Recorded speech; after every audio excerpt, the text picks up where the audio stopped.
And the emotions that you experience, not only as a team, but then that you share with your fan base, with your communities. And, you know, Christian and Brendan, we've worked with Steve Smith, Chris Webber, you know, we got Jalen Rose over there on ESPN. I mean, so all those guys from Detroit grew up as young men, you know, watching and feeling all celebration. So Giannis has no idea, and the Bucks have no idea of the type of young men and women that they've just influenced and sharing in this victory with them. The champagne shower. Let it be known. I am on a 24-hour champagne diet. Yes, come on, Giannis, do your thing. Do your thing. Wow. I still get a little teary and emotion whenever I see like celebrations, because I know that feeling. Do you feel that way too, Brendan? You get happy for other champions. Yes.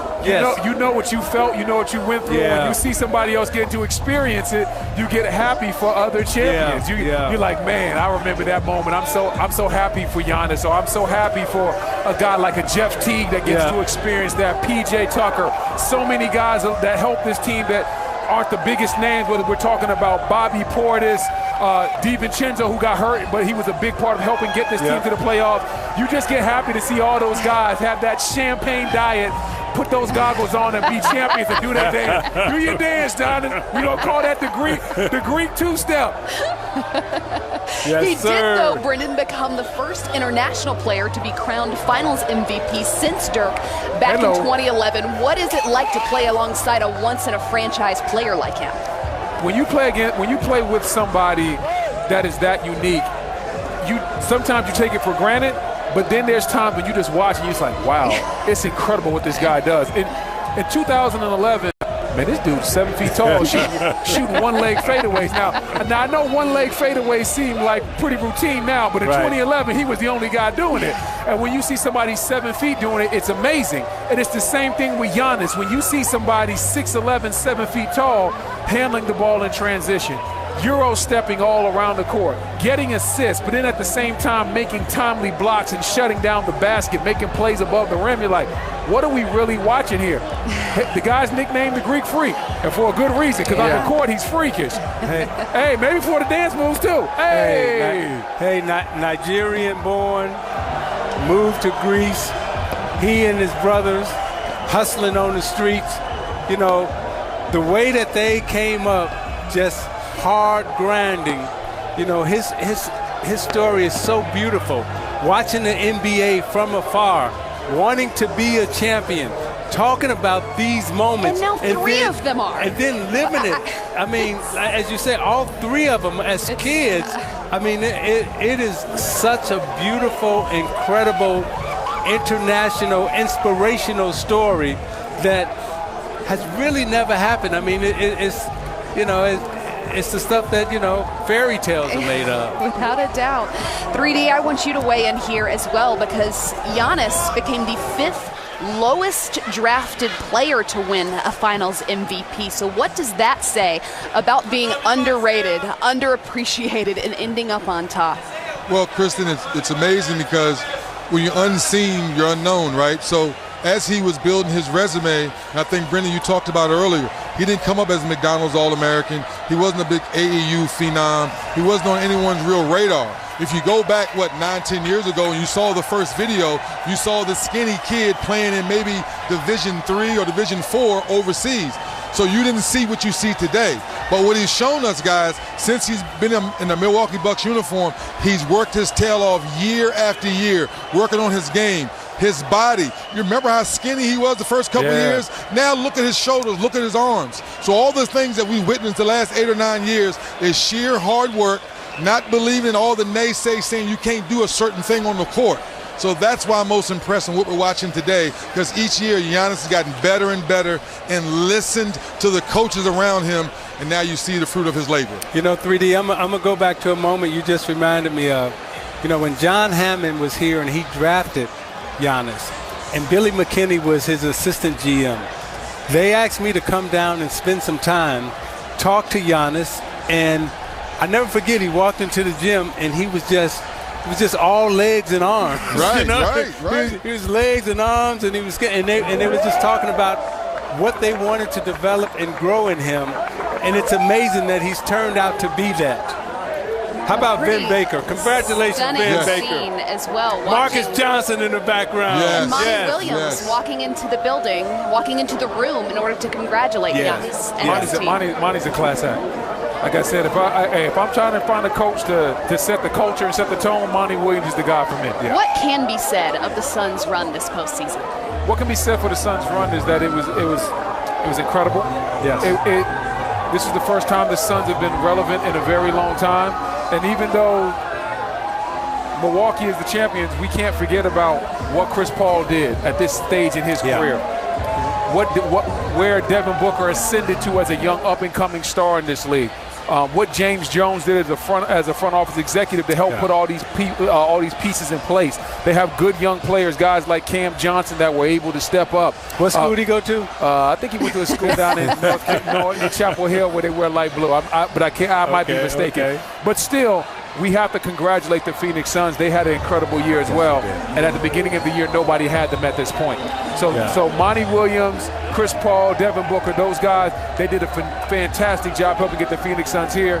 It just happened to be the Bucks' year. Let's talk a little bit about the All-Star Chris Middleton as well as we watch him celebrate with his cigar. 3D, you had the opportunity to sit down and speak with him ahead of this opportunity to close out Game 6 at home. I know I've used the word opportunity a lot, but that's what it was. That's what this is, and he is the one that has consistently met or exceeded expectations when the opportunity did present itself. Well, Chris has always been a hard worker as well, guys. Once again, wasn't one of these, highly talented high school kids coming out. Texas A&M believed in him. He went there, had a solid career. We know his resume, guys, being a second-round pick. But once again, when you're in the gym working on your game, you're doing all the little things with no cameras on. That's what we see in Chris Middleton. He's not a rah-rah guy. I think, B, what you called him a couple days ago, Mr. Humble. He's just a humble guy, working hard, goes about his hard hat every day, and Milwaukee appreciates that. And now him and Giannis are on the same page, so I look for him. Is that Drew kissing the trophy? Yeah, I remember that kiss. Hey, Z, I remember that picture. You like kissing the trophy like that, Z? I remember that kiss. You hugging it and you squeezing it. And hey, baby. You're like, hey, baby, I see you, baby. Absolutely. love kissing the trophy. I mean, it's like one of those moments that it's like heaven. Hey, what'd you say? Heaven must be like this.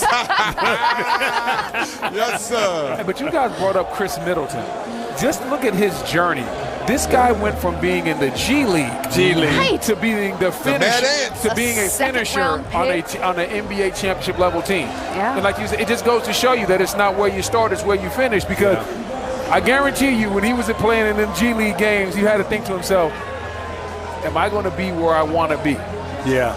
And there's sometimes self-doubt can creep in. Yep. But guess what? He's here now. He continued to improve and ascend, and every single year he got better and better. And he's not a guy that's blessed with super athleticism. He doesn't jump out the gym. He's not a rah-rah guy. He's not lightning quick. He just has a mean skill set and knows how to score the ball and knows how to play this game, and he fits well within this offense. And every year he's gotten better and better and better. And now, finally, people are going to see him for what he is. They'll question about him, but now we know he's an all-star. We know he can do it on the big stage, and once again, he's an NBA champion. I mean, you hit on the key thing when you said fit, right? Yeah. Because you don't have to be a superstar, an all-star, but we're seeing how important it is to be a great teammate, to be someone that you can count on, someone who's consistent, comes to practice every day, and just does what the coach asks him to do. That type of consistency, that type of being just a great teammate helps you to become a champion. We've been hit so many times with, you got to be the superstar, you got to be the best. But what winning championships is all about is getting a team and a group together to be great teammates and collectively work together. And Middleton does that. And when called upon, Chris was often the one who hit the big shot or helped keep his team within shooting distance of several of these playoff games. When called on. right? When called on. Not, hey, coach, you got to call my number. It's like, hey, when you call me, I'm going to be ready to go. He and Bobby Portis, great teammates. Let's get back to Drew Holiday for a moment, because as you mentioned earlier, 3D, the Bucks went all in on his acquisition, his addition, and it undoubtedly paid off. Yeah, it really did, guys. And Zeke, I think you and I talked about this yesterday as well. We haven't seen guys pick up 94 feet the way Drew Holiday has done these past 4 ball games. And I was saying the first couple games that I thought it was wearing his legs down when he was 4 of 14 and 7 of 21. Then he goes 3 games where he shoots the ball well, and he comes back tonight. Correct me if I'm wrong, guys. I have a stat sheet in front of me. He was 4 of 19? 4 for 19, yeah. But still had 11 assists and still had 2 or 3 huge steals in the second half that helped the Bucks get back in the ball game. So once again, it's not all about the gaudy numbers. It's about the real numbers for Drew Holiday down the stretch to help get to be a champion. Championship And level. from here on out, that's how we'll have to introduce him. Yes. The NBA champion, Drew Holiday.